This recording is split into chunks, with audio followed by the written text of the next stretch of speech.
ರಾಜ್ಯಾದ್ಯಂತ 2025-26ನೇ ಸಾಲಿನ ಶೈಕ್ಷಣಿಕ ವರ್ಷದ ಪ್ರಾರಂಭೋತ್ಸವ ನಿಮಿತ್ತ ಹಳಿಯಾಳ ತಾಲೂಕಿನ ಭಾಗವತಿ ಗ್ರಾಮದ ಸರ್ಕಾರಿ ಪ್ರೌಢಶಾಲೆಯಲ್ಲಿ ಹಮ್ಮಿಕೊಂಡ ಶಾಲಾ ಪ್ರಾರಂಭೋತ್ಸವವನ್ನು ಶಾಸಕ ಆರ್.ವಿ. ದೇಶಪಾಂಡೆ ಉದ್ಘಾಟಿಸಿದರು.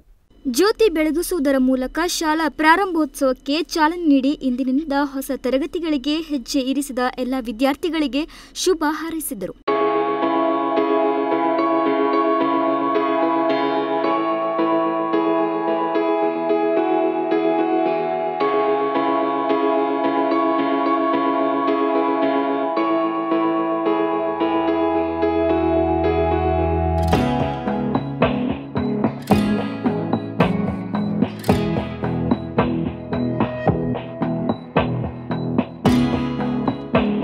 ಬಳಿಕ ಮಾತನಾಡಿ, ಆರೋಗ್ಯಕರ ಸಮಾಜ ನಿರ್ಮಾಣಕ್ಕೆ ಶಿಕ್ಷಣ ಅತ್ಯವಶ್ಯವಾಗಿದ್ದು, ಶಿಕ್ಷಕರ ಪಾತ್ರ ಅತ್ಯಂತ ಮಹತ್ವದ್ದಾಗಿದೆ. ನಮ್ಮ ಸರ್ಕಾರ ನಡೆಯುತ್ತಿರುವ ಕಲಿಕಾ ಚಿಲುಮೆ, ಓದು ಕರ್ನಾಟಕ, ಜ್ಞಾನ ಸೇತುವಿನಂತಹ ಹಲವು ಕಾರ್ಯಕ್ರಮಗಳು ಮಕ್ಕಳ ಭವಿಷ್ಯವನ್ನು ಗಟ್ಟಿಗೊಳಿಸುವಲ್ಲಿ ಮಹತ್ವ ಹೆಜ್ಜೆಗಳಾಗಿವೆ. ಈ ನಿಟ್ಟಿನಲ್ಲಿ ಮುಂದಿನ ಪೀಳಿಗೆಗೆ ನೈತಿಕತೆ ಮತ್ತು ಜ್ಞಾನ ಬಿತ್ತುವ ಮೂಲಕ ಪ್ರತಿಯೊಬ್ಬ ಶಿಕ್ಷಕರು ಮಗುವಿನ ಕನಸುಗಳನ್ನು ಸಾಕಾರಗೊಳಿಸಲು ಸಹಕರಿಸಬೇಕು ಎಂದು ಹೇಳಿದರು.